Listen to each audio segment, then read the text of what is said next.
audio. Oh, there we go. Okay.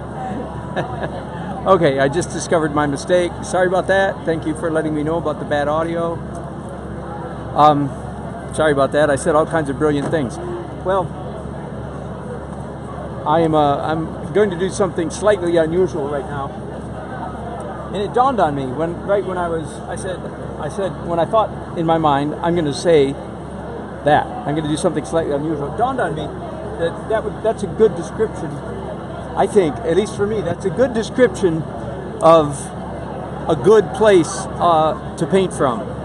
If you do the same thing every painting, you're stuck. You're in a rut. You're stuck. And some people do, in fact, do that. They do the same thing every time, and I think they're stuck.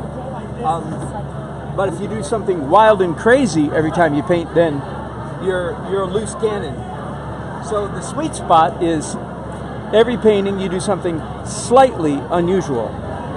So what I'm doing slightly unusual for me this time is drawing in considerable detail with small brushes this early in the process. And the reason I'm doing that is because I just spent quite a bit of time drawing in pencils, and I made a lot of decisions in the pencil stage that I've moved several things. Move this light lamppost to the left, move this tree to the right, move this ball up, move this roof up, move these buildings all a little bit. And I'm afraid if I go back to painting my normal wild and crazy, messy stuff, I'm afraid if I did that, then I would actually literally forget where I put some of these things. So I'm going to go ahead and, if you will, paint them rather indelibly in place, so that I won't forget in subsequent layers the decisions that I've made. Purple singer-songwriter Travis Meadows is here for you tonight to play. Give him a big round of applause.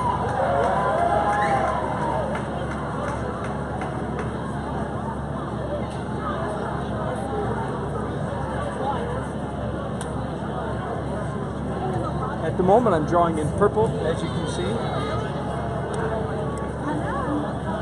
That's going to evolve as I continue to move around the canvas. Adding some green to that purple right now as we speak.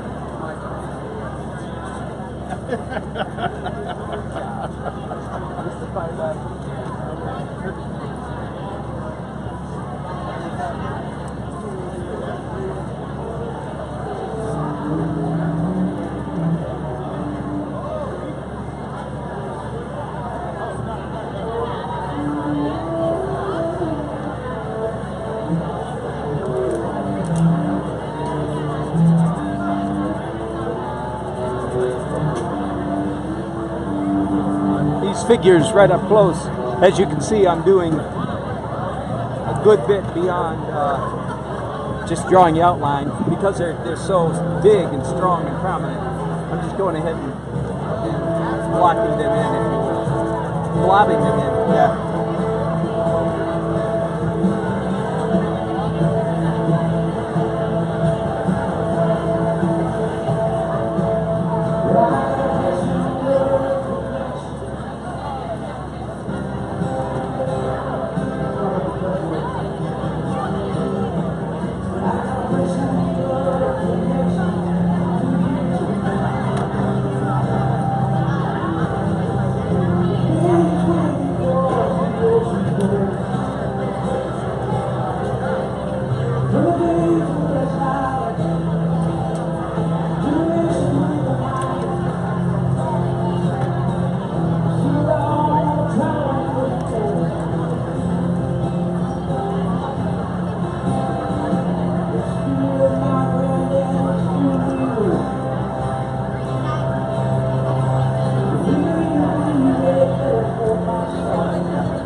Yes. Oh my gosh, that was fabulous. Oh, thank you.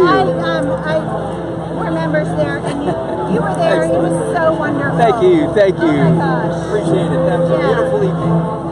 We saw you at the green chair. Were you there? Yes, indeed. Yeah.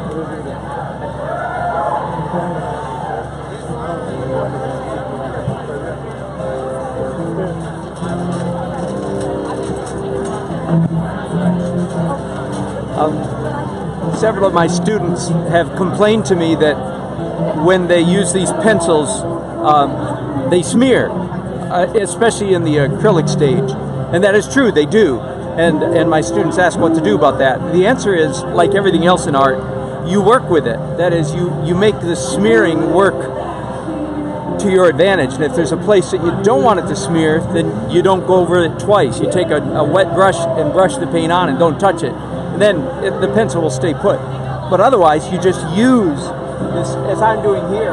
Now, once the pencil is sealed in with some acrylic, it won't smear anymore.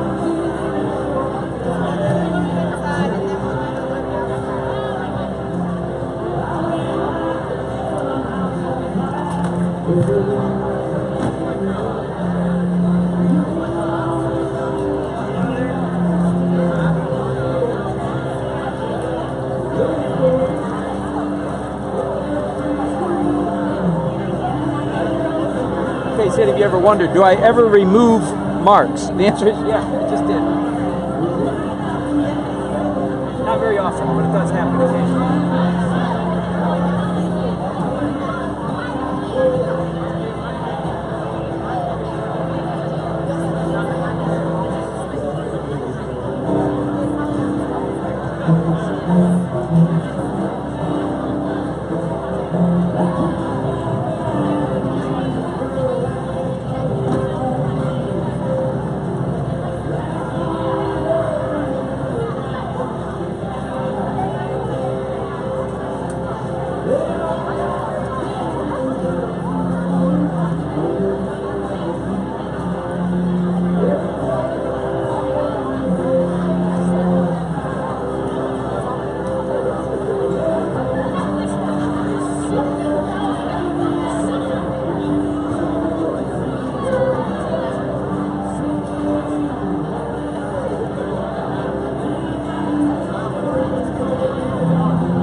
Okay, I'm going to let that dry for just a second.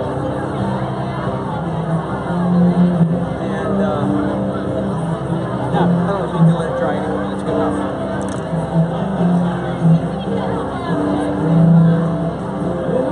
And Good. I remember you from, we went to, our first date was Winterfest in Raleigh, North Carolina, like 2 years ago. Are you and we remember you serious? from there. So I was like, oh That my was your God. first date? Yeah. So I was like, oh my Fantastic. God. I still have your bookmark. So I was like, oh my Yep, God, I it's still this. use it. Yeah. Oh, how fun. Are So are you still auctioning it dating, off? or Yeah, are you married, or anything? Still dating. No. Are you auctioning it off tonight? Yeah, Oh, that's yeah. so awesome. All right, we have to get in on this then. Love your work. Thank you. Very cool.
All right.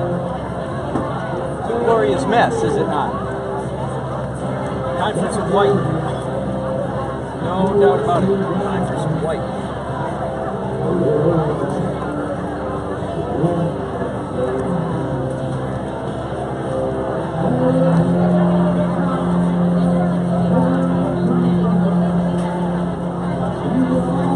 Time for a drink.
Hello.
You know, it's funny.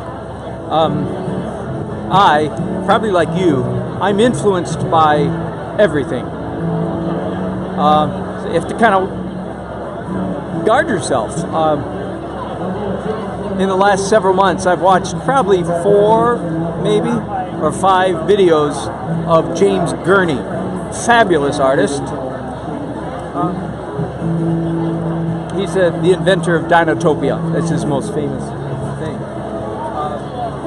But he often does plein air painting. And his plein air paintings are so much tighter than mine.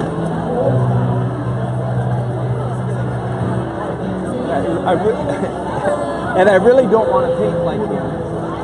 But I'm here painting, and all of a sudden realizing, oh, well, you know what? James Gurney paints tight like this, which I'm talking to people. Either that or I'm schizophrenic. You'll never know which. Well, you won your And in the back of my mind, just is a sort of a real quiet whisper. It's like, well, James Gurney does it like this. It's so weird. I really don't want to paint like him, although he's a very good painter. So anyway, just watching him a couple times has influenced me. So my lines tonight might be a little stiffer, a little more accurate, a little tighter than normal. I hope that's a good thing. It seems to be happening what I want to happen.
Can you tell what it is? Yeah, right. Thank you. Good job.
Hey, Dad.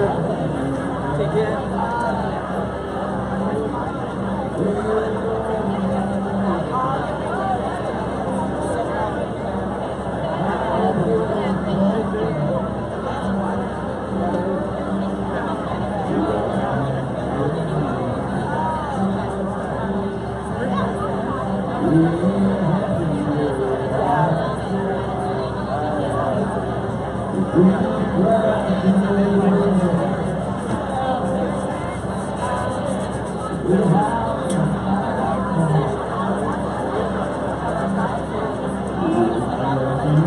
Okay, I'll pause there. Primary light, play of light right here. Of course, the sun is going down this way, so all this is going to be hit by sunlight with a bluish sky. I need that right up there again. Okay, take a little break. Be back in a minute.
There. The technical name for that is fun color. Just fun. Fun. Great. You look like you need this, sir. Yeah, thank you. I do. Woo. Appreciate it. I can stand here for a second. Oh, thank you. It looks great. You're doing a great job.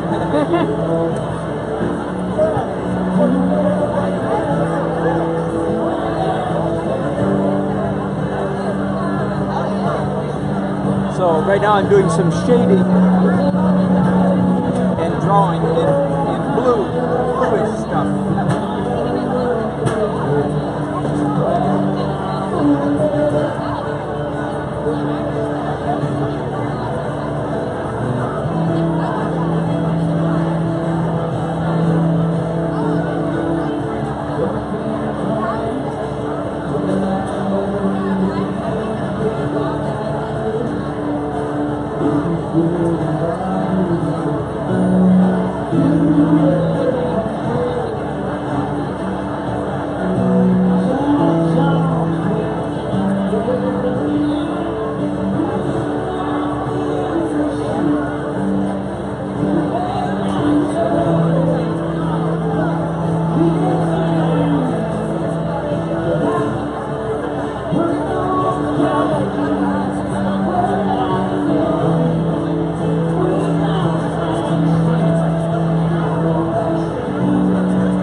Hey, you know what I'm going to do? I'm going to take you on a tour of the other artists. There's some really cool stuff going on over here behind me. So let me give you a bumpy ride, but let you see some of what's going on from the other artists. Pretty cool.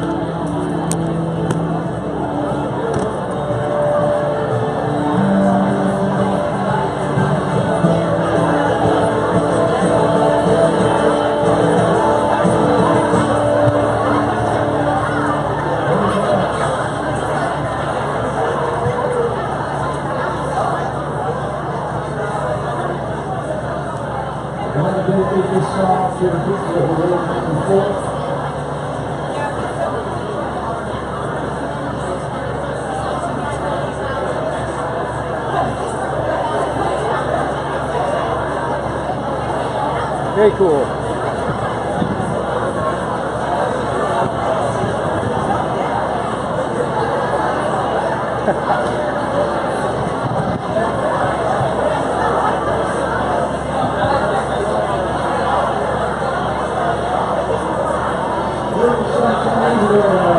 You mind if I broadcast it? Beautiful, beautiful. Thanks, Jill. Looks good.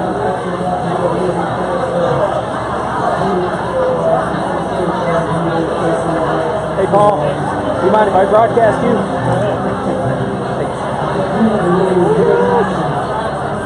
Oh, my goodness. Say hi. Fantastic. Wow. Wow. I like it. I don't know this person. Mary Catherine. Very cool. Hello. You mind if I broadcast you? Yeah. Oh my goodness. We have to see this up close. Yeah. Get a good close up. Oh, is that cool or what? I love it. Thank I love you. it. Very good. Very nice. The City of Oaks. That's what's going on here. And this is a photograph. Wait, is it a photograph or a painting? No, it's a photograph. Raven. Is Raven here? Anyway, there you go. And here's the rest of the guy.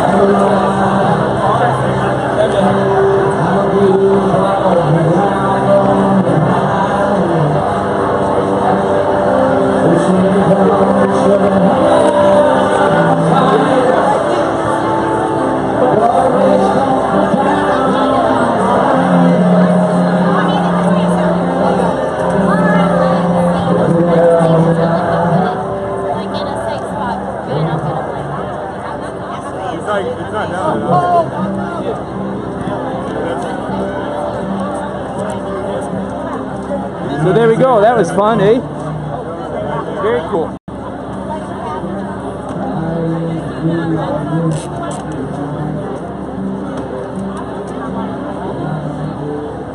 Very cool indeed.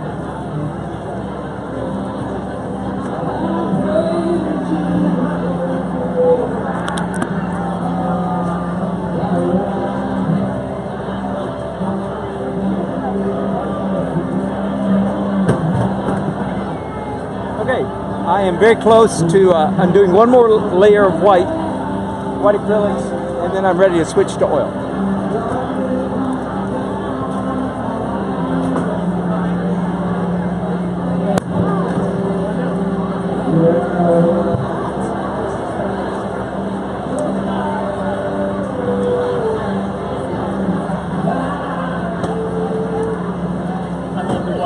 Oh, good, thank you. Thank you.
Thank you so Yeah. much. Appreciate it.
Okay, I think that about does it for the acrylics.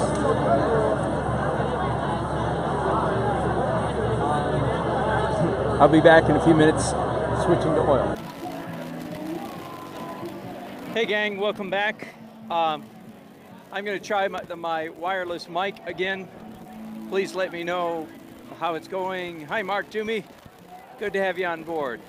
So I've done an oil glaze, various colors over the entire canvas, and at this point I normally either do dark details in oil, like with a small brush, or pencil. And then if I do pencil, then I go do pencil brush second, or brush first, pencil second. But I think I'm in the mood to do pencils tonight, so that's what I'm going to do.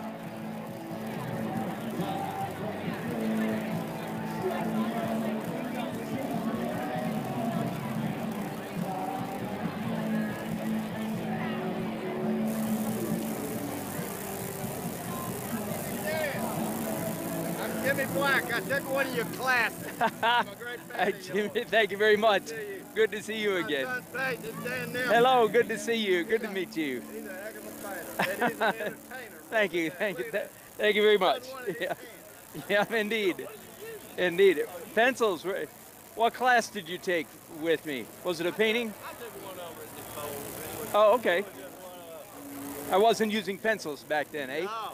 It's been a couple years now that I started. And I like it because I like the contrast of the. I do a little bit of stuff too, but not Good for you. Good for you, man. Well, good to see you, Jimmy. Very good.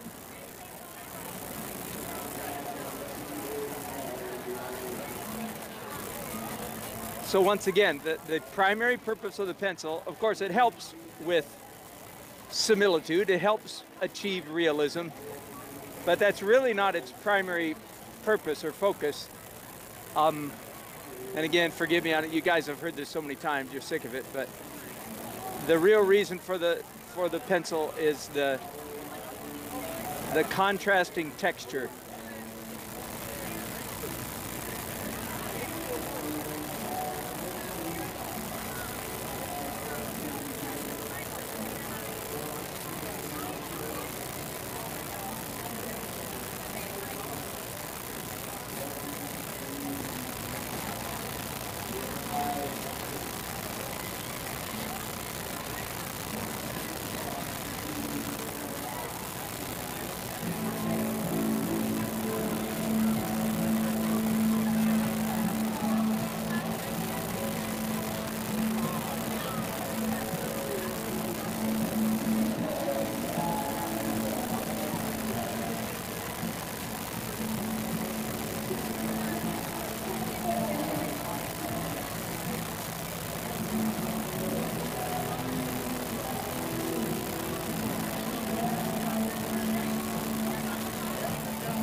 Okay, I'm done with that.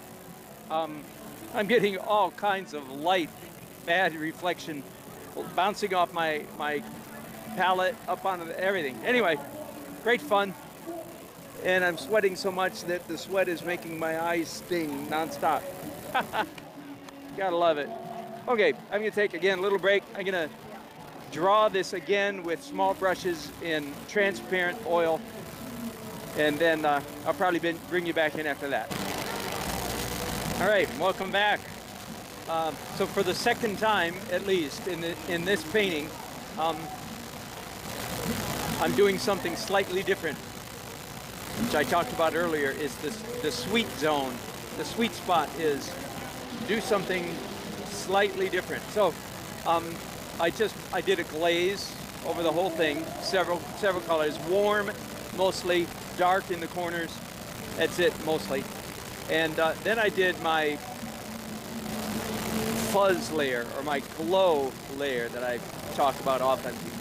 And I might have gotten a little carried away with the glow because I found after I did all that fuzzy stuff that I felt like I had too much fuzz, not enough definition, especially down here in the very bottom of the part of the painting. So I've come back now and decided to do pencils again, of all things. So I'm sorry, I did a glaze, then I did pencils, then I did details with brushes, and then I did the glow layer. So sorry, I messed you up there a little bit. But the point is, I'm coming back and doing pencils for the second time, which is slightly unusual. Again, because I feel like I did really good. I did really good at getting fuzz on the painting, glow, fuzz, soft edges, and then I felt like that's too many soft edges. So pencils is one of the easiest way to come back and do the hard edges again. Thank you. So just a little bit of edginess, if you will.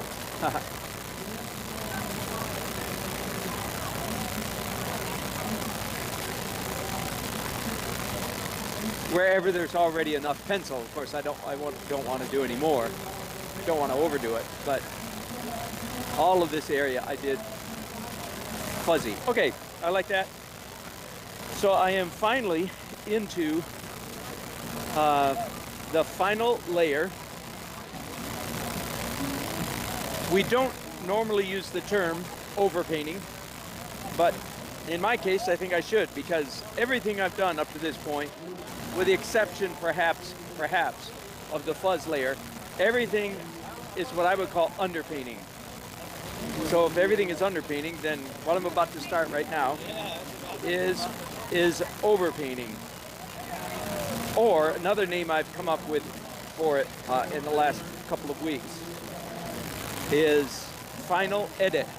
It's very important. That's a good way to think of it, is final edit. I'm quite happy with the composition. I do hope this will be a good painting. Okay, so in the final edit, there are 4 places to start, 4 options, 4 alternatives. One is at the focal point, which would be here, I believe. Another is with the lightest, brightest thing in the painting, which should also possibly be here or here. Third would be the sky, the furthest away object, which in a landscape is always the sky. And the fourth is sometimes there's a large thing in the painting that is not its proper color, not local color. And sometimes that's a good place to start. And that's actually where I'm going to start. Well, in this case, the large thing that is not local color is the sky. So I'm going to start, and that's also the furthest away. So very, very good choice, I think, is to start with the sky. And I don't want the sky yellow, orange. That's just underpainting. At least the plan is, we'll see. The plan is to do an evening blue sky on top of this warm, peachy underpainting. So the painting is going to take quite a strong shift here in just a minute. And I don't know if that's the right color or not.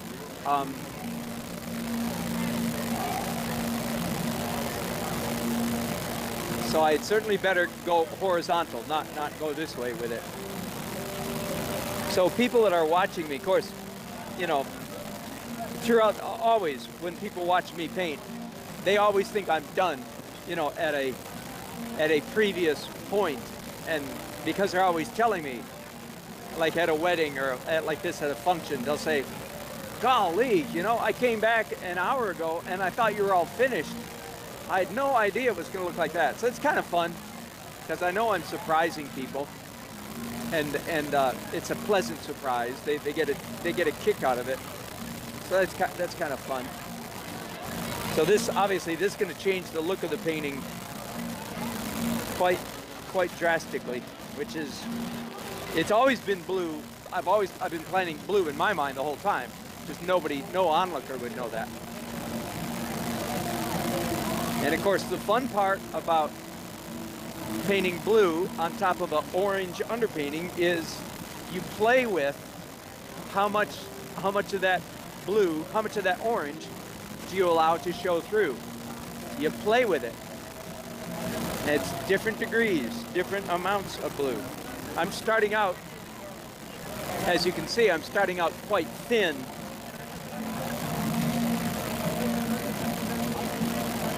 And I will certainly come back and do some parts of this thicker, but I don't know which parts yet. I won't know until I get the initial layer down.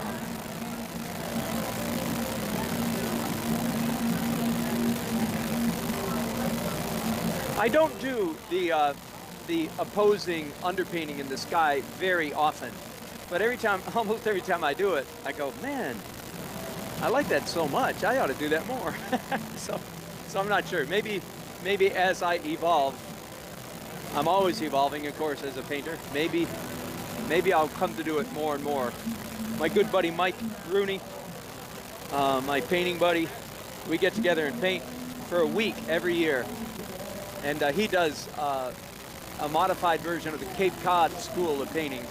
So he's always doing pink or salmon or peach color under his blue skies, and I like his skies a lot. So maybe he's influencing me a little bit. Mike Rooney, you can look him up. I like his stuff. I like him. We get along really well. We have a great time together. We invite different artists to go with us every year. So there'll be a group of 6, 8, 10, something like that. Probably closer to 10 this year. We're not trying to get it big, we're just having fun.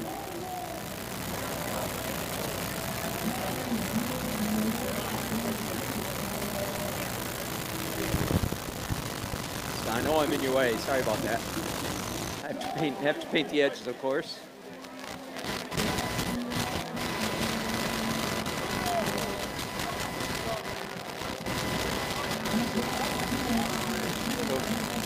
Very traditional treatment at the moment, going from light blue to dark blue. And I'm using pure phthalo blue at the moment, by the way.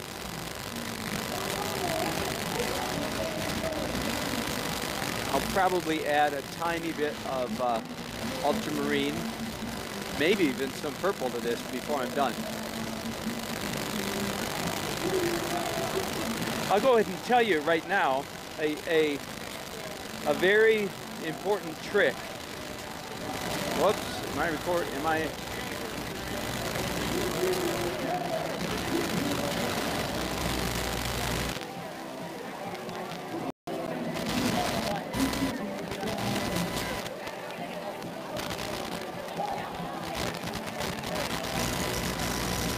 Okay, I think my stream might have stopped for a minute there, sorry.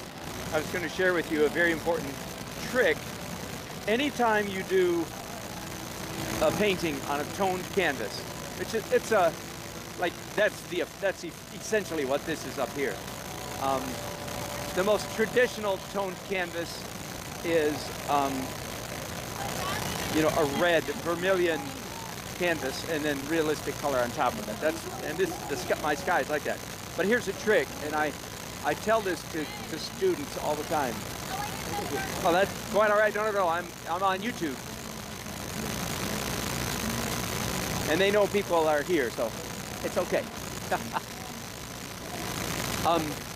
I was going to share with you a very important trick of the trade when you paint on a toned canvas like I'm doing up here, and that is after you've done all the quote-unquote real color or local color or realistic color, right? After you've done that, of course, you and students generally, by the way, almost never leave enough of the underpainting showing through. They cover up too much. That's just a hazard of being a student painter. Almost never have I ever seen a student painter that let enough of the underpainting show through. They cover up too much. Okay, but that's not the tip. The tip is after you've done all the local color, like in this case on top of the orange, you mix up an opaque version of that orange, and you come in and you do little tiny, few tiny bits of that orange along the edges of things, so that you get this tricky interplay of orange and blue. What's on top of what? The answer is yes, both and. The orange is on top of the blue, and the blue is on top of the orange, and the orange is on top of the blue. Get it? So that's a freebie there for you if you ever do painting on a toned canvas. Don't forget to come back with the undertone color last, dead last probably, and do a few little sneaky strokes of that color.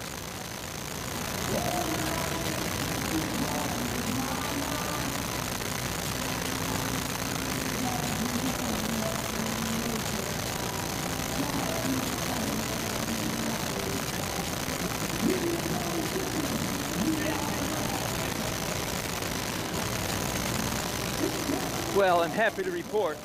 Oh, you know what? I need to pause right here and get my other camera out, because the atmosphere right now, let me show you what I'm painting again, more or less. That's the scene that I'm painting. And the lighting is just about perfect. That's the light I'm after.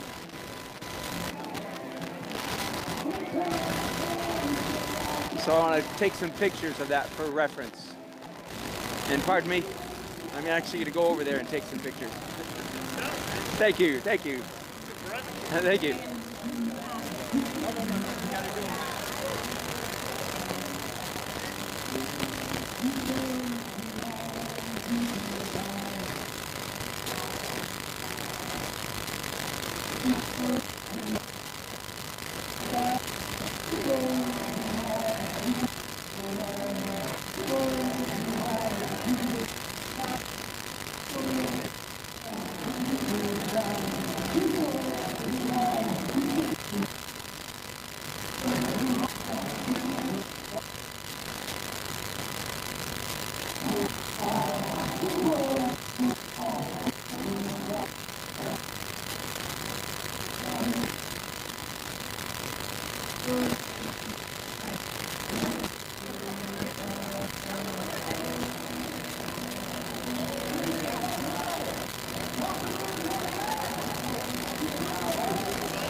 There. So as the sun goes down now, and this place gets dark, and I'll turn on the light over my painting. I now have, like, there's a good shot of that tree right there. There. I now have the reference that I need on this phone, my old phone. It might be time to turn the light on. Oh yeah, it is. How about that? Good. Woo! And in just a minute, I've got two umbrellas behind me. I don't know if I showed you that earlier.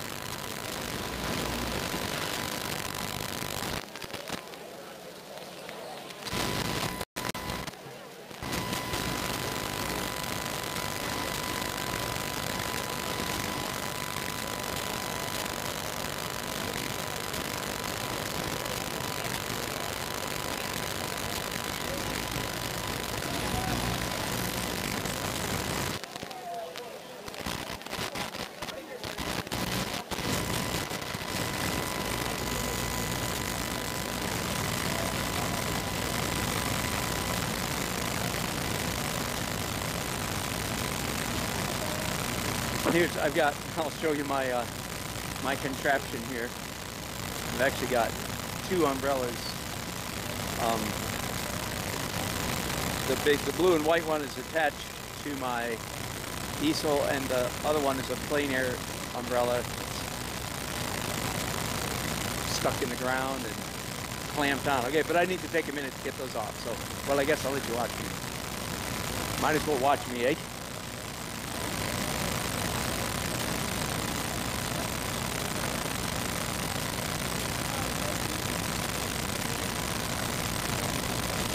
So these umbrellas absolutely saved my life for the last 3 or 4 hours, however long it's been, 3 hours.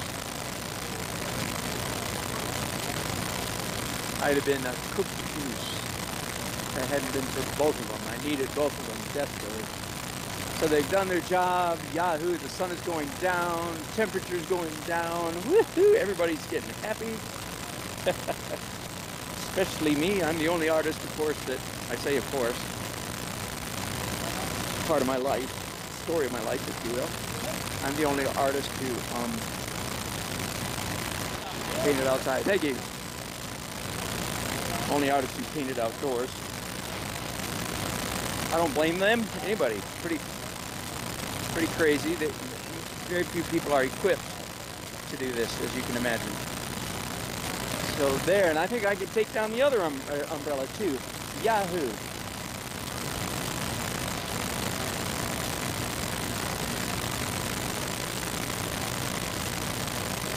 Oh, people can actually see the painting better. That's nice. Miles to go, but I'm getting there.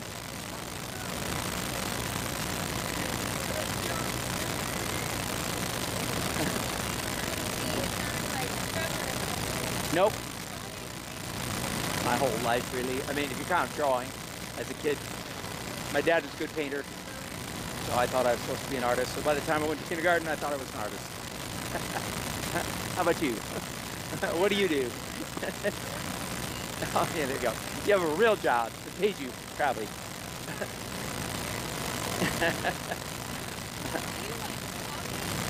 Yeah, I'm broadcasting on YouTube.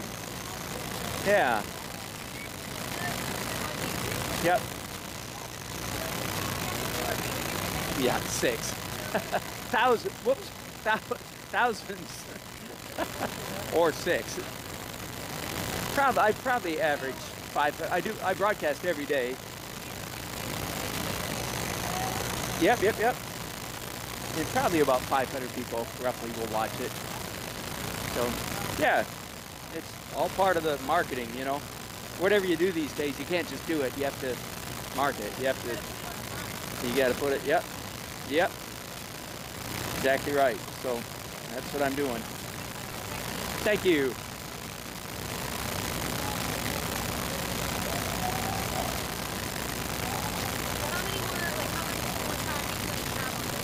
Hour and a half at least. So the blue is the only part of the painting now that's ostensibly or even close to finished. Now all of this is important, but it's going to have little bits of opaque on it. Not the sky, which I've known the whole time is going to be blue, is the biggest change. Did you draw this with pen? With a pencil, Okay. fat pencil. Late. In fact, that's the last thing that I did. So it's not like a traditional oil painter will often do a charcoal sketch before they start painting. That's not this.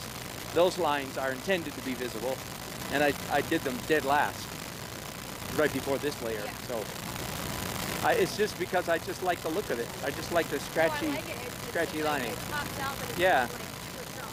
Yep. That's good language.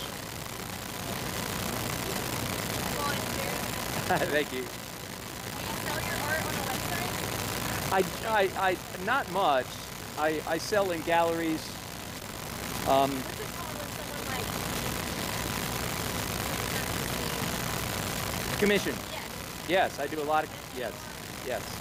How much does it cost? $1,500. Hopefully 4. Yeah. Well, Well, you want 2? They're small. At that price? I'm not even famous yet. Think how. Yeah, it is. Skill. Yep. Well, you keep doing IT. Knock it out of the park, girl. I'll try. Yeah, good, good. Yeah, thank you, thank you. Thank you.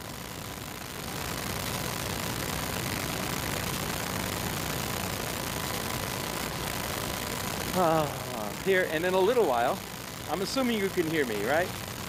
In a little while, I'm actually going to be able to lower the easel. Oh, I'm so glad to have those umbrellas down. I'm so glad the temperature is.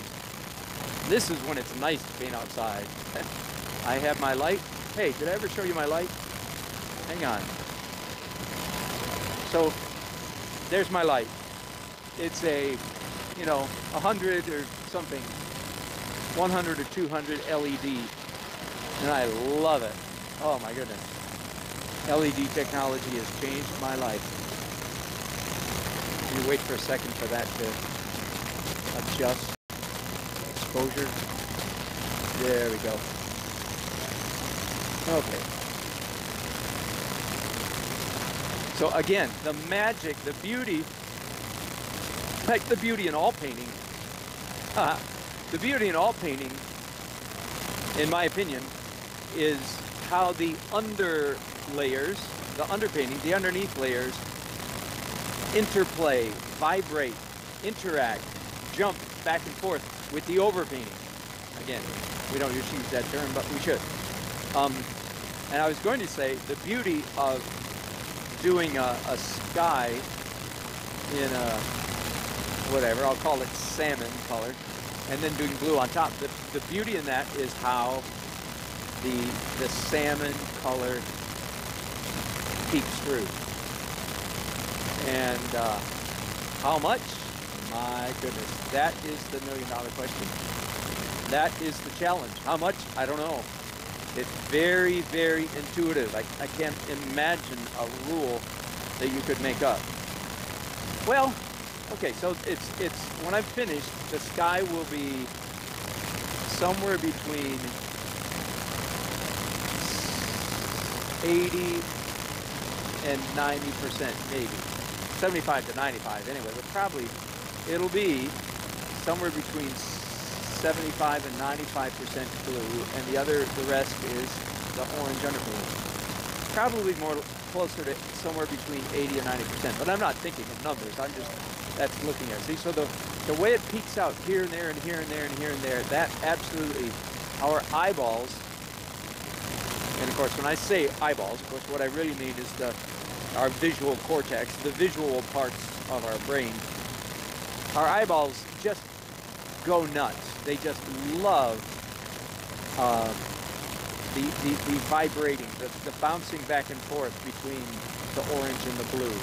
Vibration is a good word, because these are, of course, pretty close to complementary colors, right? Orange at one end of the color wheel and blue pretty close to the what? No, what am I saying? They're exactly orange. If I say orange and blue are perfect complementary colors, and our eyes really get a kick out of the wakata wakata wakata to give it sound effects. Our eyes get a kick out of the vibration between the orange and the blue.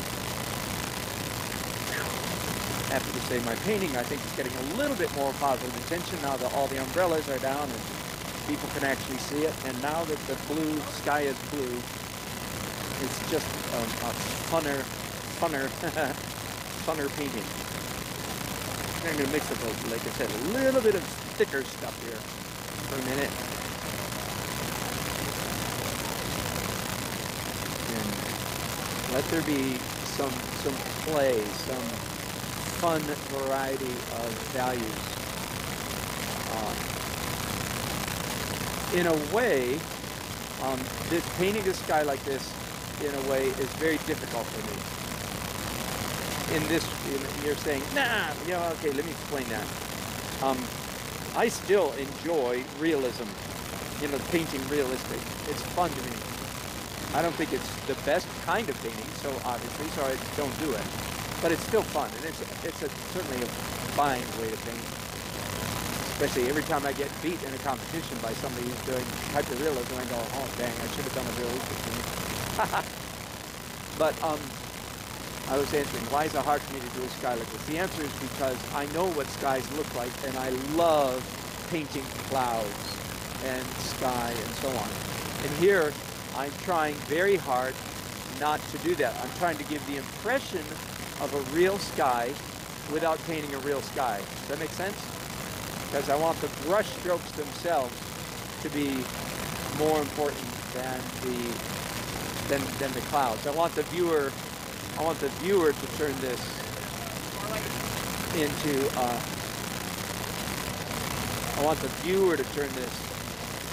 into clouds and sky. I don't want to do it for them. So I'm fairly happy with that. You know, so it's always a question, you know, how much, you know, is that brush edge too much? I don't know. Might be. Did I just ruin it? Yeah, maybe. Let me mix up some. There we go. By the way, I've got a little bit of Naples yellow. One of my favorite colors, honestly, is Naples yellow. It's not yellow. It's in the brown category. It's like a pale, dull mustard color. Mustard is not as yellow as mustard. Not as brown as French mustard. And it's lighter than both of those. Anyway, okay, that's a little too much. Okay, I'm getting very close. Okay, a little bit of light down there, I think. Nope, can leave it. Somebody might ask, I don't know if you can see this. Somebody might ask, what is the meaning of this, all this chaos up here, and a little bit there? The answer is I haven't got the foggiest idea. I don't know what the meaning of that is. It just looked cool, so I left it.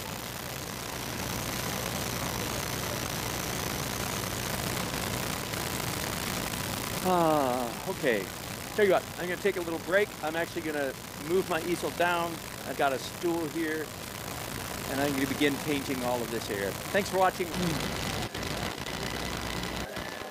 There we go. Welcome back.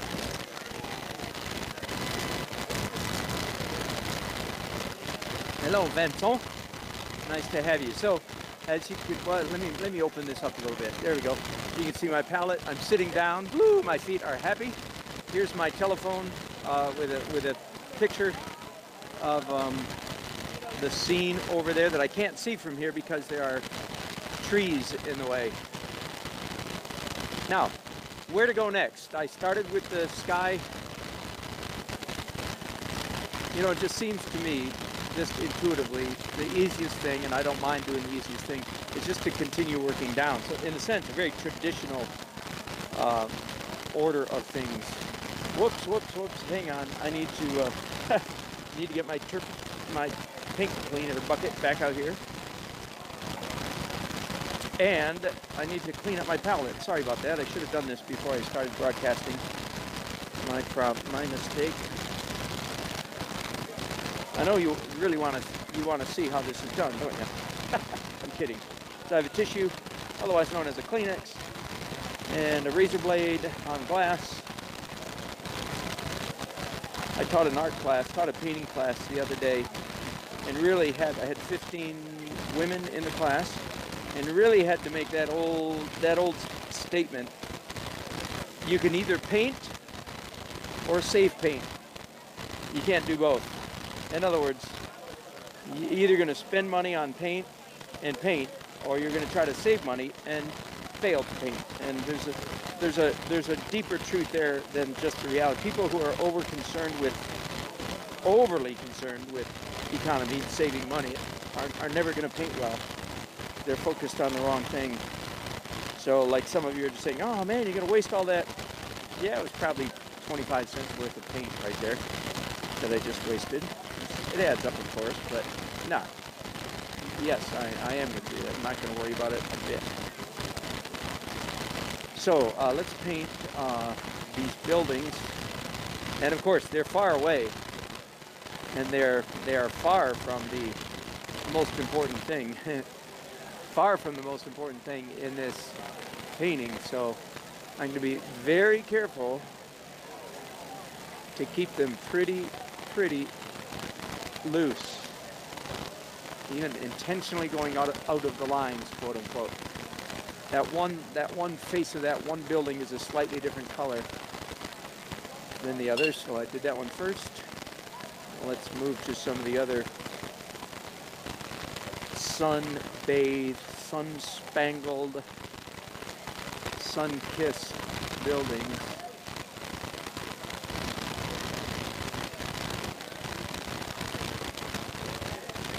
I'm fairly close to accurate, close enough, by the way. Like, are all those three rectangles in exactly the right spot? The answer is no. Are you convinced? That's nuts. That would just be a waste of energy, in my opinion. They're plenty close enough. And again, this only has to look good to people, of course, that live in Raleigh, and it does. It's more than realistic enough to be recognizable by Raleigh native. So that's all it needs to be.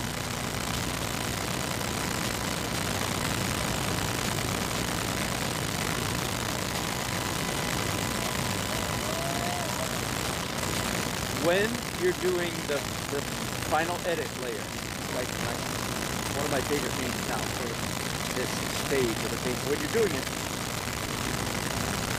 the goal, the hope is to try to stay as light-handed as possible, or to paint as little as possible, to put as little paint on the canvas as you can get away with. Very different from, say, traditional oil paint where you just slather it on. Is slather a word? I'm not sure, but you know what I mean. I'll show you that.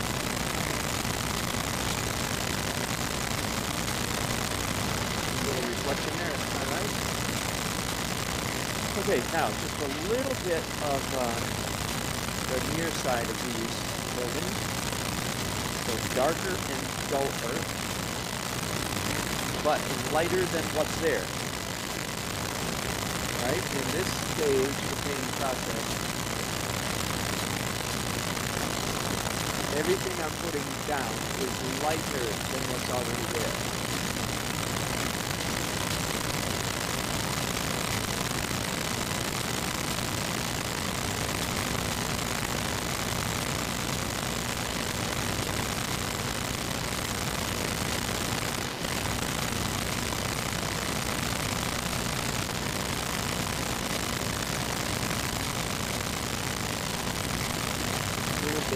Brownier, the next building down.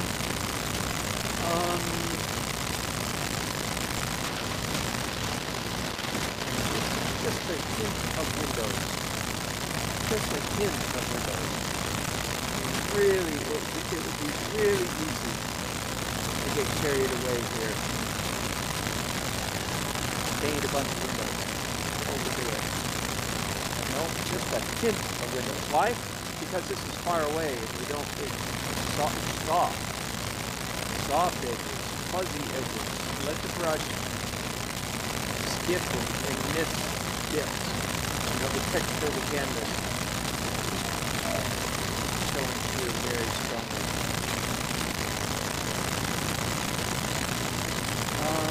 Yeah, nearly done. This area, this hot red stuff, a little bit too much. So let's darken that down a little bit. By the way, last week, I wish I had it here with me now. Last week I went to my favorite local art store, which is Gary's Artorama, and I bought a tube of Soho raw umber. Now, most of you, unless you shop at Gary's, you don't know what Soho is. Well, it's their cheap tubing brand. You know, $5 a tube kind of stuff. You know, what most artists would call crappy paint.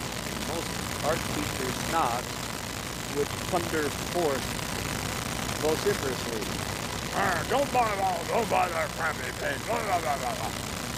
Okay, right. Now, sometimes I am a snob, but I always try to admit it right up front. Whenever I'm being a snob, I'll say, now, right now I'm being a snob. But otherwise, I don't like snobbery at all. There's something about admitting it that, you know, adds just a touch of humility to the process. Anyway, I bought a tube of Soho raw umber. I don't have it with me today. It's back home with my at-home painting kit, but I wish I did. It's because 2 weeks ago when I was painting at Norfolk, I have a whole bunch of cheap paint with my Great Big kit for obvious reasons. I'm doing an 8 by 10 foot canvas, but that's not the real reason. The real reason is because several years ago I inherited. Somebody gave me a whole bunch of paint. Some of it was good and some of it was cheap. And of course, I didn't throw out the cheap stuff. I said, oh, let's give this a try. So anyway, 2 weeks ago, when I was painting in Norfolk, I had a dollop of this Soho, student grade, cheap, crappy cheap, burnt umber paint on my palette. And you know what? I discovered I love it. That's the main point I'm getting to here with all this. It turns out, and it's precisely because it is cheap paint. To me, this doesn't have to apply to anybody else, but for me, the cheap Soho raw umber, which is a very dark, dull brown, but because it's cheap, it's very low pigment content. That makes sense. That's the essence of cheap paint. Is there's not much paint. A lot of oil, not much paint, right? Or if it's acrylic, a lot of medium, not much pigment. But I found it was perfect for my purposes. It was like, for me, it's the perfect color killer paint. And there are many times that I've got exactly the color that I want, you know, on my palette, on my brush, but it's just one tick too zingy. Zing! Too chroma, too bright. And so a couple weeks ago I discovered that this cheap, what's the name brand again? Soho raw umber is the perfect color. And I wish I had it right now because right then I wanted it. Hello, folks. You want to finish? I'm getting done. I'm getting done. Yes. Oh, right there. I moved. You know, I moved that tree over and made it smaller. Thank you. Thank you. Thank you.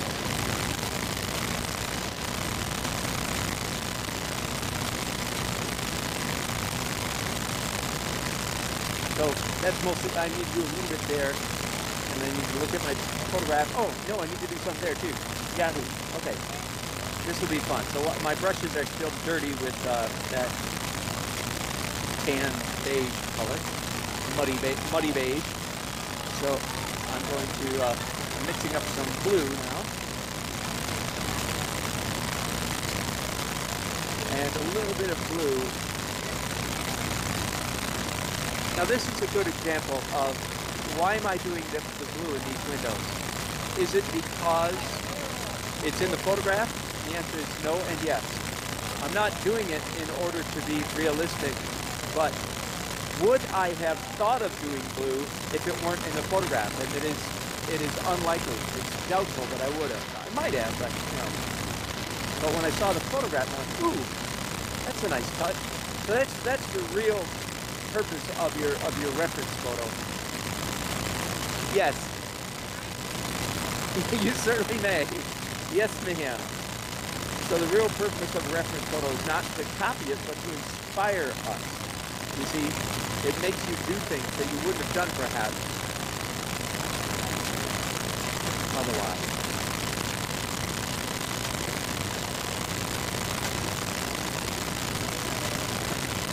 You on my good side or my bad side?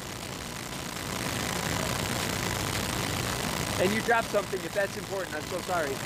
I should jump and get it for you, but I'm stuck to this stool.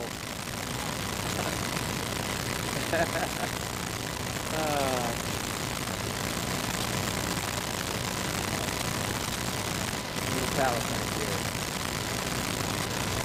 A little more Palestine here. Yeah, there we go. There we go. That's looking good.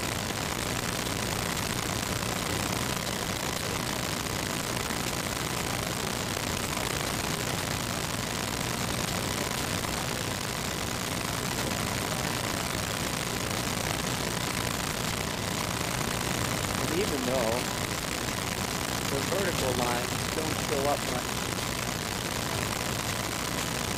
I think the painting will look better with a vertical divider. Yeah.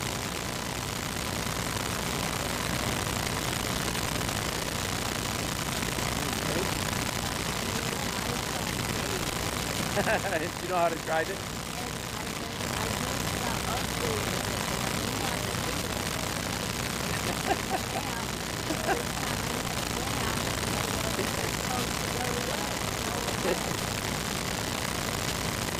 There you go. There you go. There you go. You're welcome. That's fun. Okay. A little bit more reflection right up here.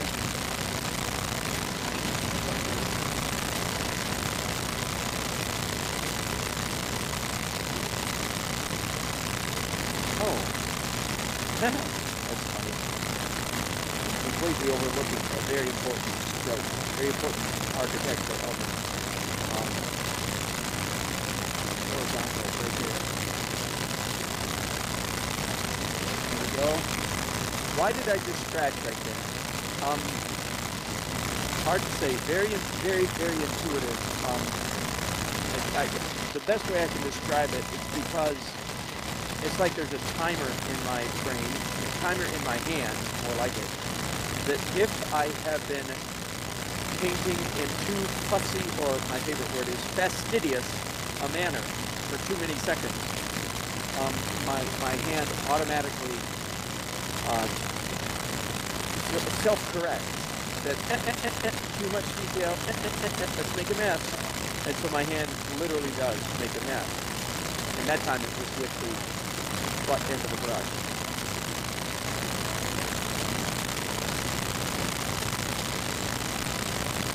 That lady asked if she could take my picture, and I guess she's done. I never did hear her.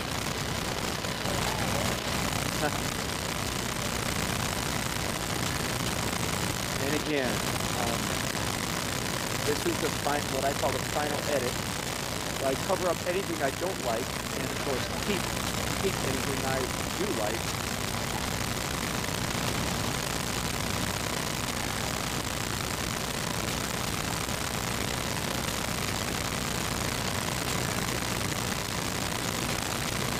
You're very welcome.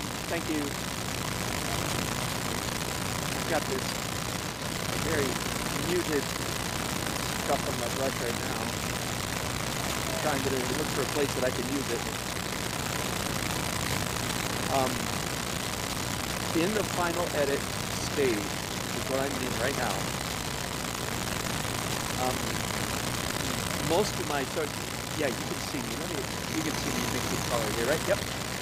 Most of my color mixing, this is the only time in the painting process really that I mix colors, is in the final edit, the final layer, the final stage, which I call typically light opaque highlight, and describe as light opaque highlight. And I've been calling it lately the final edit. Most of the mixing that I do, it's very, very simple. I am trying to match what's already on the canvas. Like the color that I just mixed up is supposed to be the same as what's already there. It's the same, I almost have to put that in quotation marks.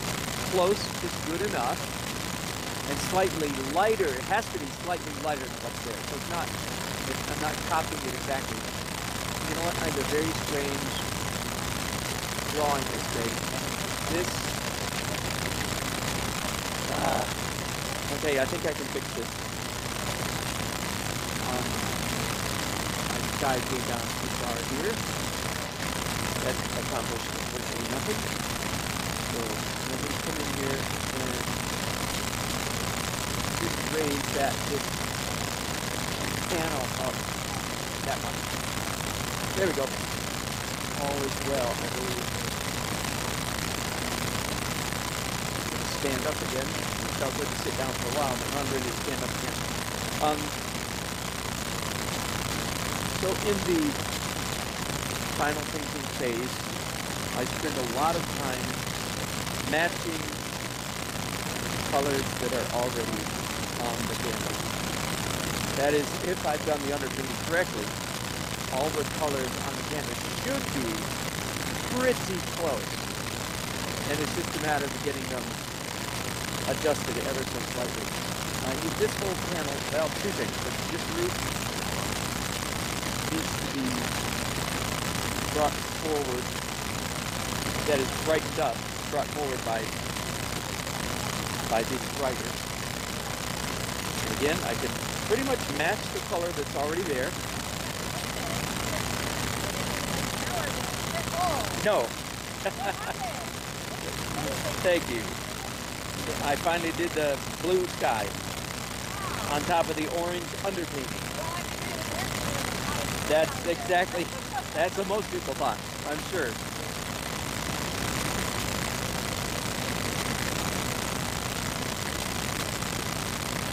Is anybody else still painting? Probably not. Oh, are we supposed to stay till 11? Do you think it makes any difference? Do I get better bids if I stay here?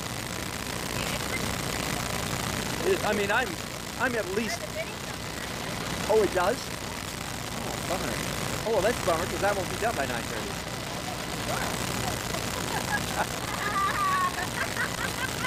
Hey, whose side are you on? Yeah, but of course, I mean, what you just said, you thought it was more done, and everybody else thinks, oh, it's done, and then when I finish, they go, oh my God, and I hope I get to the oh my God stage before 9:30, but I've got at least an hour of painting, probably an hour and a half. But anyway, okay, I am just going to finish it anyway. So, how many years is this? What annual is this?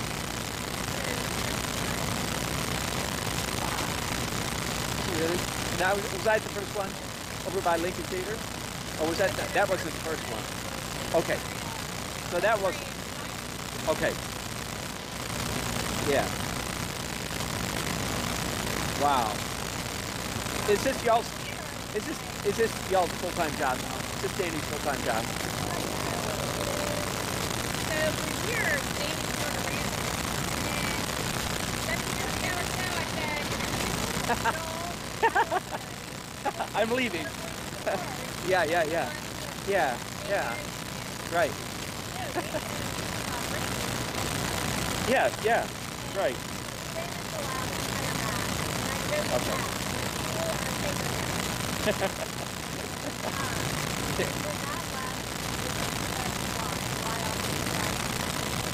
Oh, no kidding. So it's their full-time job. Oh, way to go. I'd love to sit down with you sometime and get the rest of the story.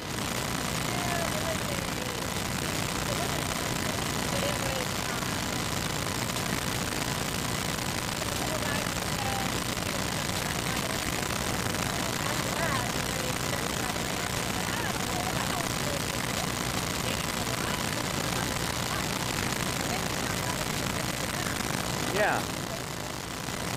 Wow.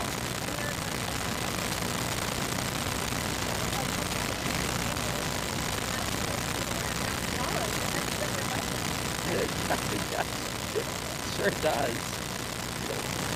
Well, anyway, way to go. Thanks for doing it. Yeah. Exactly.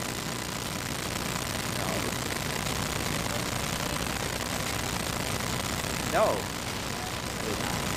Oh, is that who that was? Oh, yeah. Oh, yeah. Yeah, they were. I just didn't know their name of them.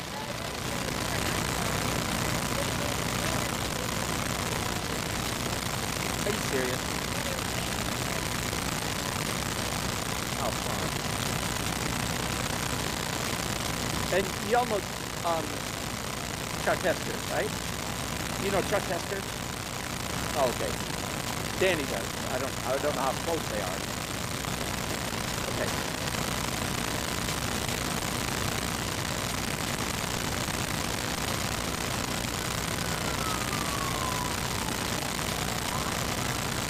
Yeah, always.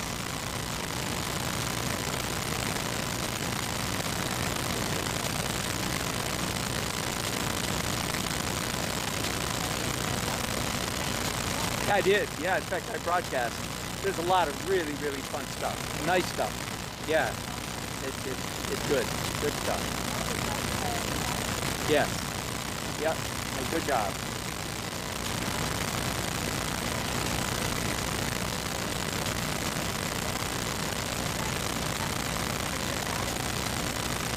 Yeah, the sunset, it is.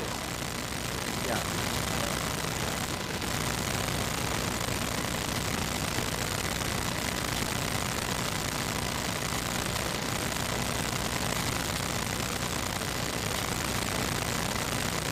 And are you a full-time mom? How old are your kids? Yeah, I thought so. I mean, that range. Yes, yes, yes. Bless you.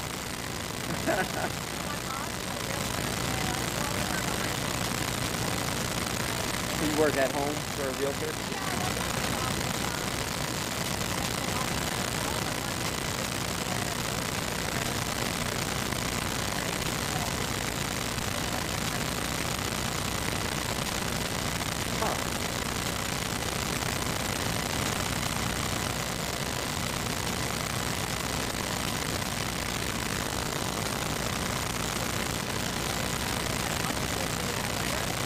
Did we? And it's gorgeous now. Yeah, right. It did, yeah.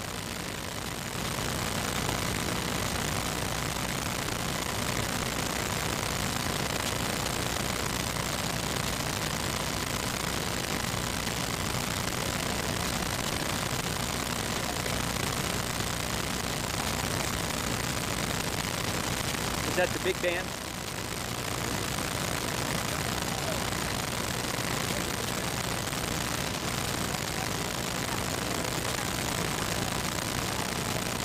Oh, sorry.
So, I'm not saying much, am I?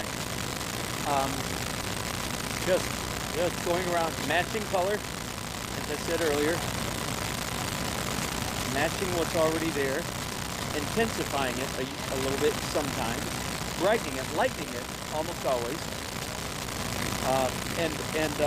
Oh, one more thing. I don't know if you've noticed this or not, but most of this is in the final edit phase. I rarely paint a whole plane, a whole area, a whole block. I focus on the edges. Like this classic right here. Let me zoom in and you can see that. I don't know if you can see what is opaque paint, but this whole block, all three of these all of that is underpainting. I just mixed up a color and did a little bit on the edge, and top. And that's very intentional. allow the underpainting to show through in all its glory.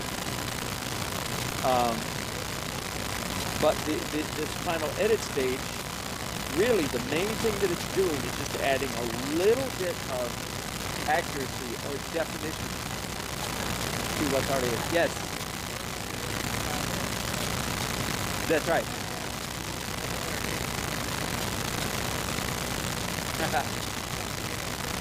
if nobody bids, what happens to it?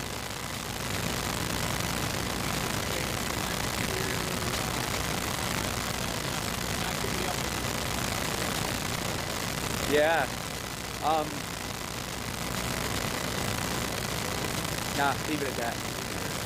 Nicole's gonna bid that much, at least.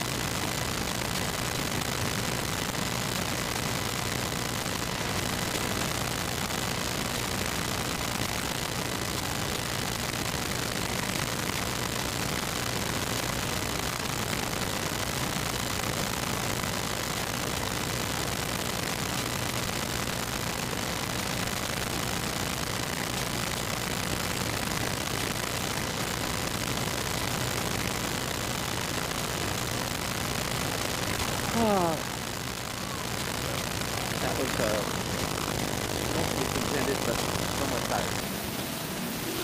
Right, welcome back. Let me give you a quick overview of the painting. Oh, hang on, sorry. Okay. Okay, try to get rid of the glare and try to get the auto exposure.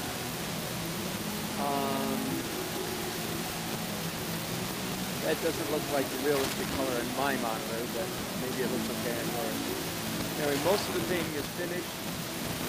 I am now finally down to the people at the bottom, which is, of course, an important part of the painting. So I'll put you back up here on your roof. Plug the power back in. And,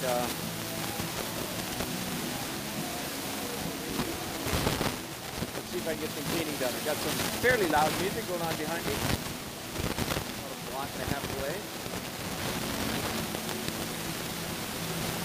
Starting out with the play of light in this area of the painting. In my opinion, this is the most important part of the painting, and the most important function of the painting is the light effects, the things that are happening here. Of course, I want this to look like a crowd of people, but man, I can't start drawing, rendering, outlining people. It will be horrid. So,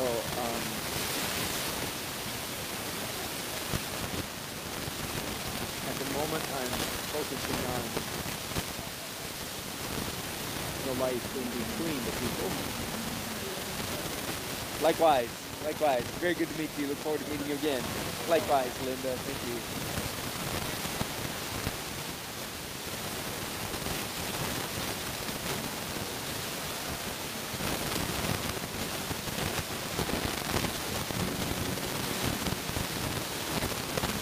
And I'm starting with a fairly dark orange, so that I have lots of room to come up, get brighter. Well, here's an element that I thought about, but I hadn't done until now. There are lights. I think it's a good detail in the painting. By the way, as you can probably tell, it's completely dark out here now. So there's no. If I want to look at the reference at all, I have to look at my phone, my second backup phone camera. It has, thankfully, several good pictures of this scene.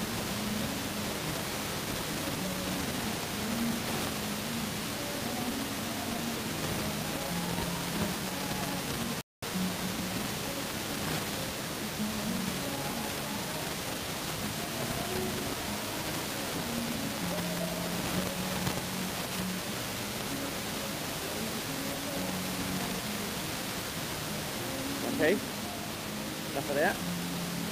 Now I'm going to wipe off these brushes and then just mix up a little titanium white. Whoops, I'm out of titanium white. I better put some of that out. And go one tick lighter.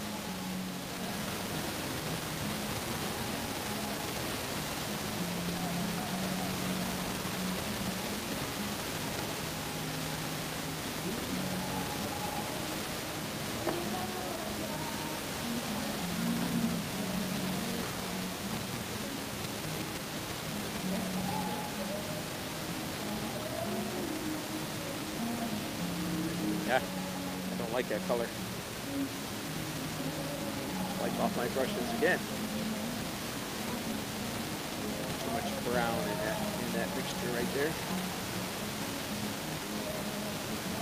You know what? I hate to waste this time, but I need to wipe off my palette again. I just run out of room.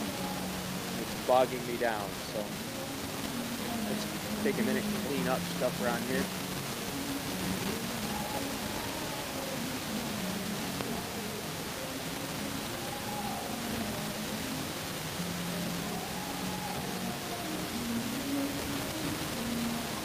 Yeah, I go through a lot of Kleenex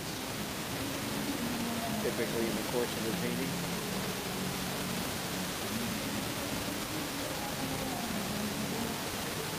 Fortunately, trees are a renewable resource. A professional forester told me that not too long ago. He said all the people, the environmentalists that are all whacked out about sparing trees, he says they're nuts. We have so many trees in America, we could never possibly use them up. They grow faster than we can use them. That was a professional forester who told me that. Huh. Interesting take. It is a renewable resource.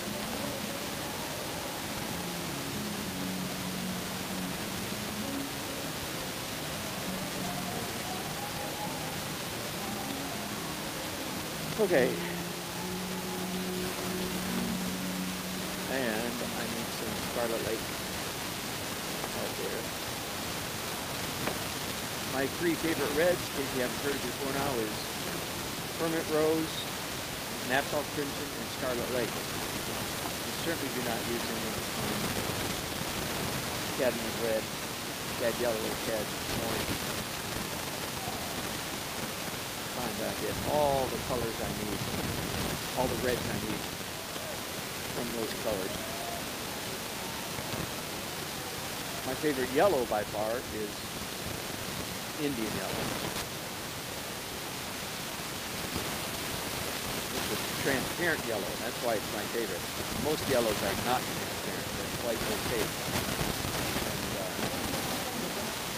And yellows, like greens, get a lot of student painters into a lot of trouble. There's a wide range in the world of yellow, from a warm yellow to a cold yellow. And too many people think that all yellows are warm as they proceed to flash to freezing cold yellow onto the canvas.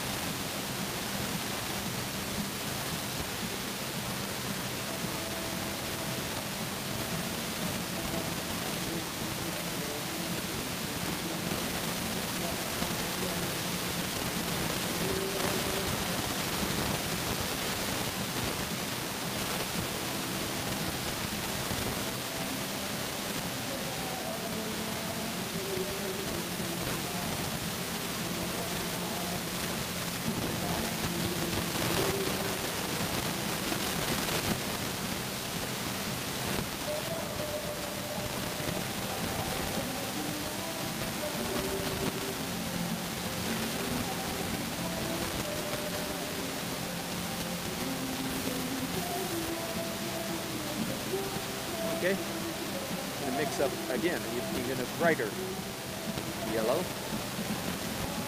orange. Come back and hit some of these areas yet a third time with an even brighter. So just following my stated dictum.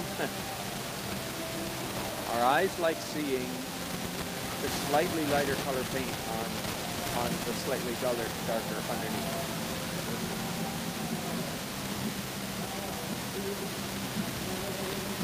And it almost doesn't matter where you put these lighter dots, bits. Almost doesn't matter.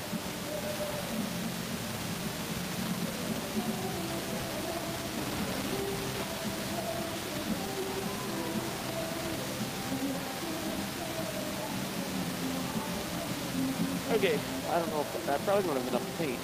Whoops, I'm sorry. I forgot to raise you back up. Sorry about that. Okay, little trick here. I just put those blobs. Now I'm going to put another blob of warm yellow. It needs to be a little bit thicker paint.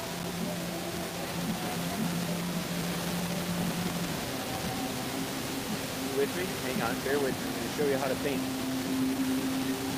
glowing lights. I've got this fan brush. This time I'm going to brush upwards on all those little piles. Not done yet. A little bit more paint, a little bit, tiny bit brighter, a little bit of white. Put it with a little pile of paint on the same exact spot. You see in the pattern here, you figured this out? Now I could let it go right at that. I could call that done, and it's certainly good enough. They're glowing quite happily. But no, I think I actually want a little glow going this way. Yeah, there we go. Now this might be this here might be the last application. Mixing up more white. Pretty carefully, hitting right in the middle of that little glow pile.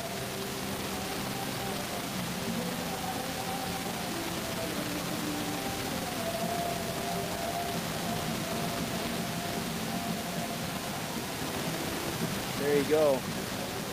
Thomas Kincaid would be proud. But it looks so much like a glowing, romantically glowing little light. Another little tiny trick to go with that. Put a few smaller dots up here nearby without any glow. Not as many and smaller, but the interplay of some dots with glow, with fuzz, and some without is sweet.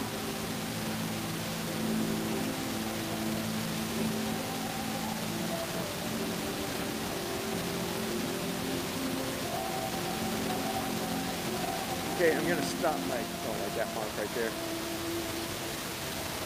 I'm gonna stop with the orange glow between the people. Now let's pay a little bit of attention again to the people themselves. I've been negative painting the people. Now let's positive paint them again.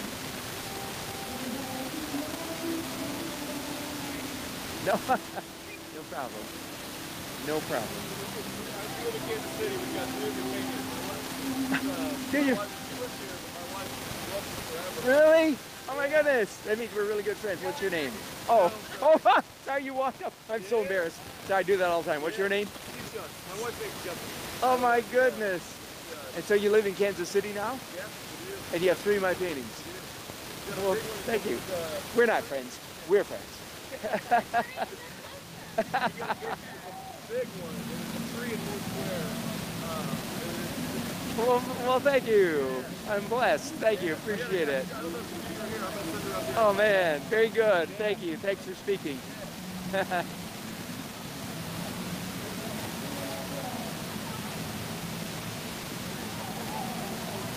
Ooh, okay, I just married a woman to a man who was not her, they weren't married. Oh, one of my favorite tricks. They were standing kind of close to each other and they thought they walked up at the same time. Okay, now, I've mixed up a pale blue and I'm just going to do a few people in blue and fuzzy. This is almost like, in fact, this is how my fuzz layer started. It actually started by coloring clothes on people. Okay, 3 blue, that's enough. Now let's add a little purple to that. And of course, not as many people wear purple as wear blue, so I shouldn't do very many purple people, except that there's already quite a bit of nice purple undertones in several places. And so that suggests purple to me. So yeah, I'm gonna do 3 people purple. Any hats? Nah. Little gap between people. This is a nice purple I've got on my brush, so I'm gonna use it to paint between some people over here. Okay, now pick up some permanent rose. So I've got a, I don't know what color to call this here. What color do you call that? Purple, magenta, plum. Right, electric plum. Anyway, yeah, and there's a person that already has, their clothes are already hinting of that color. So, as is this person right here. Just a tiny bit. Okay, that's enough of that. Now I need to wipe off these brushes. Next I'm going reds. Absolutely. So, maybe you could tell, I'm going around the color wheel, right? I started with blue, then purple, then bluish purple, reddish purple, now I'm going red. Dark red to start with. So Naphthol crimson. Does that make sense? And just kissing it, just hinting at color. Somebody over here has definitely got some red on, so. And that person right there. Ooh, this person over here, somebody's got red on there. Okay, now a brighter red, so I skip to Scarlet Lake. Brighter and warmer. Add a little bit of white to that. All of these colors, all the clothing colors, as you can see. This is how I paint crowds of people, by the way. What I'm giving you, I didn't preface that. That's what I'm doing with that statement, but that's definitely what I'm doing. This is one of the main ways. I did 4 people as red.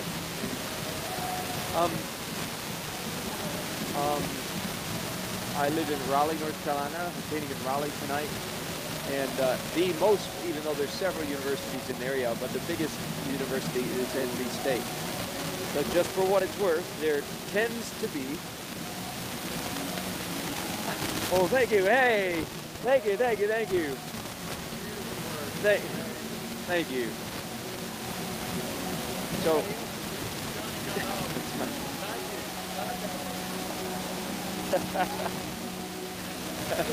Thank you. Great to see you. Let me clean those brushes better, because I've been using these brushes too long. What's wrong with using the same brushes too long? Nothing, except that then your marks. Oh, that's good. Yeah. So, did you get the painting? We thought that might happen anyway. You're welcome. Good. Glad you got it. And yes, of course. Well, I just No. That's right. That's right. Good. Thank you. Okay, so brighter red again. A little bit more intense, brighter red. Anybody? Yes, a little bit on some of the bodies have already done. People I've already done. Oh, I was going to say, so because NC State colors are red, generally speaking, in a crowd of people in Raleigh, North Carolina, there is actually a slightly higher percentage of red than there would be in other cities. That's funny. Okay, round the color wheel, blue, purple, red, orange next. Whoa. So let's see, and again, not very many people wear orange. That's quite an unpopular clothing color. And of course, there's already a lot of orange here. But, yeah, just a little bit. That might be all. One person, eh? Now I'm painting between people again.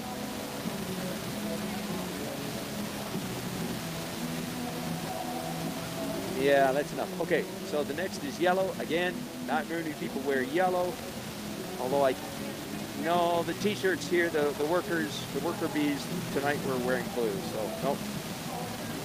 A little bit of yellow. Yellow people. Whoa.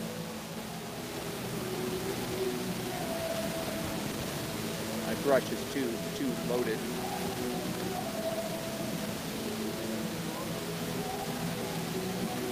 Once again, I've gone from painting people to painting between people because I have this nice glowy color on my brushes.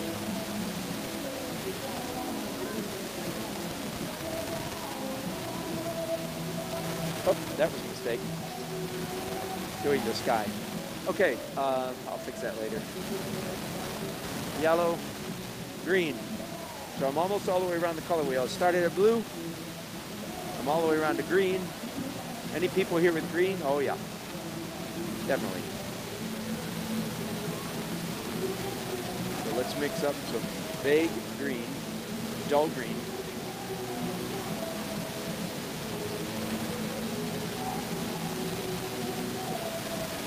There you go. And actually this woman right here in the foreground, she'll look better with green.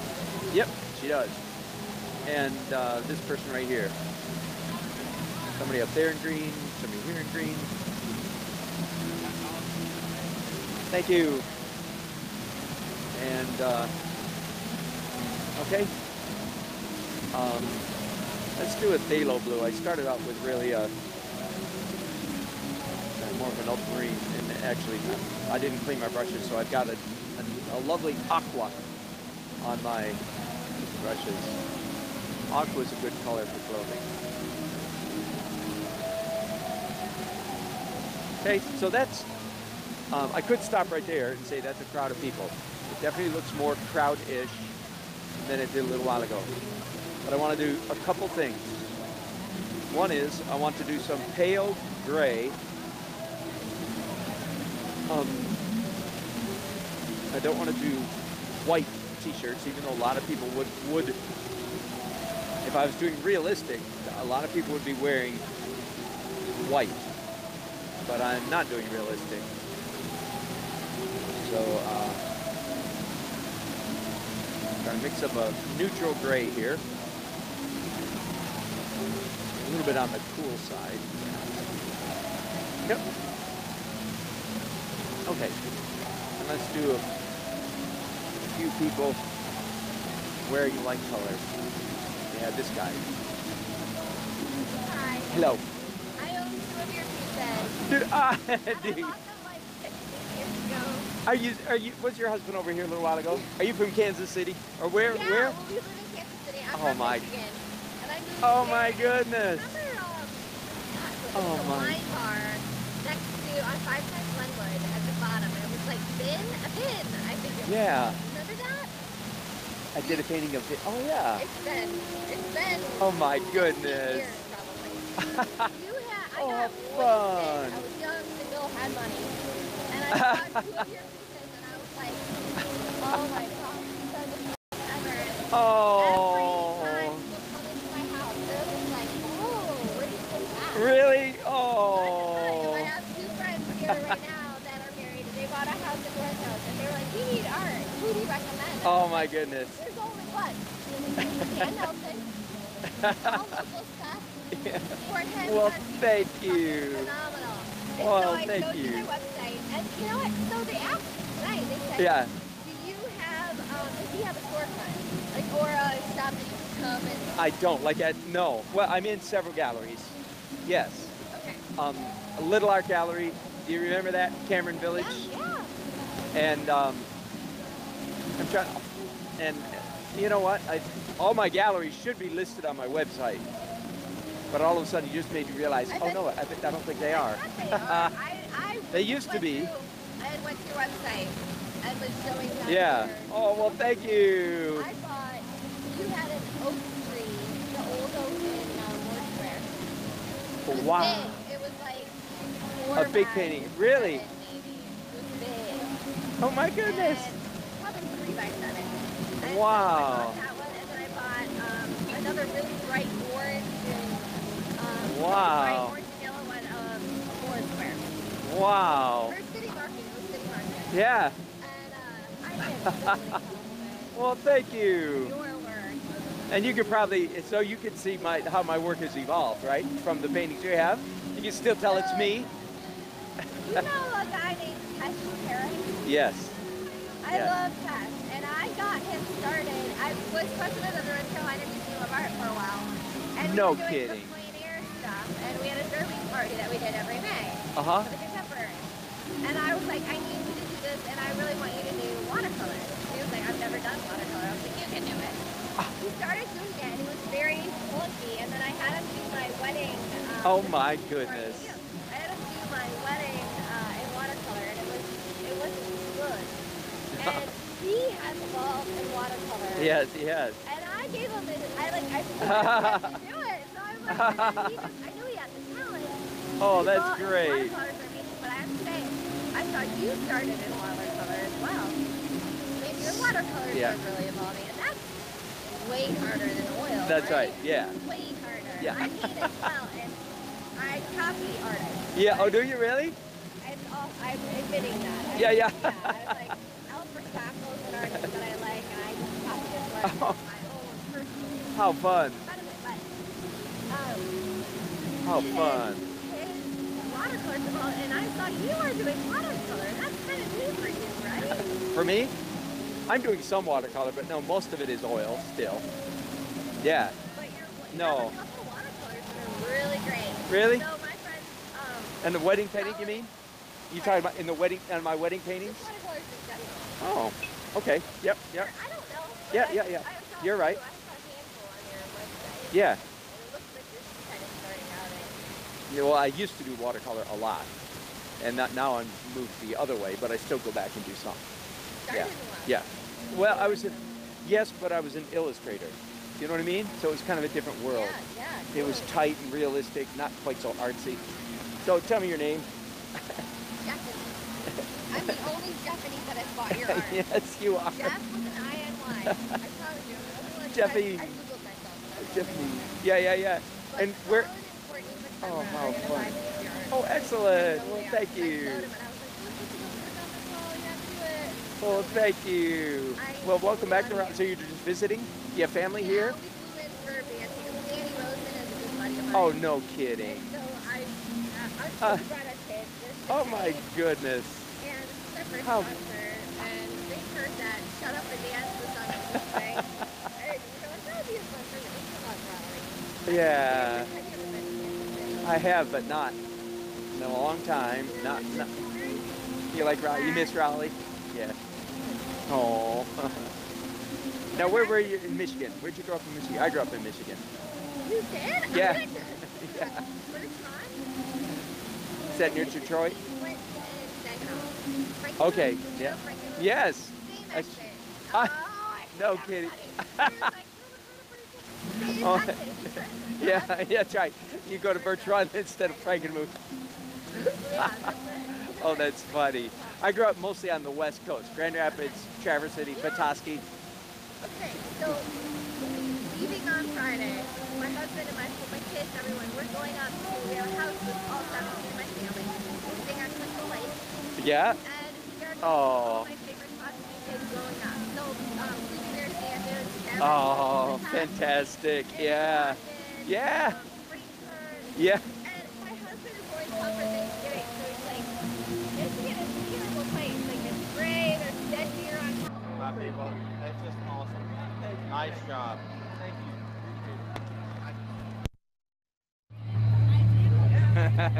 Love that noise. Yeah. So I'm signing it.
So there, I'm all done.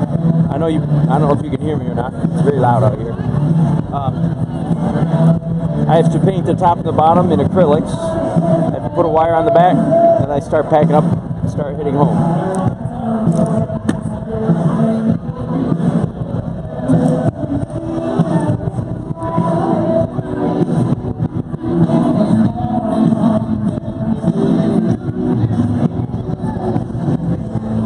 Thanks guys for watching. I'll be broadcasting again, I don't know, a couple days.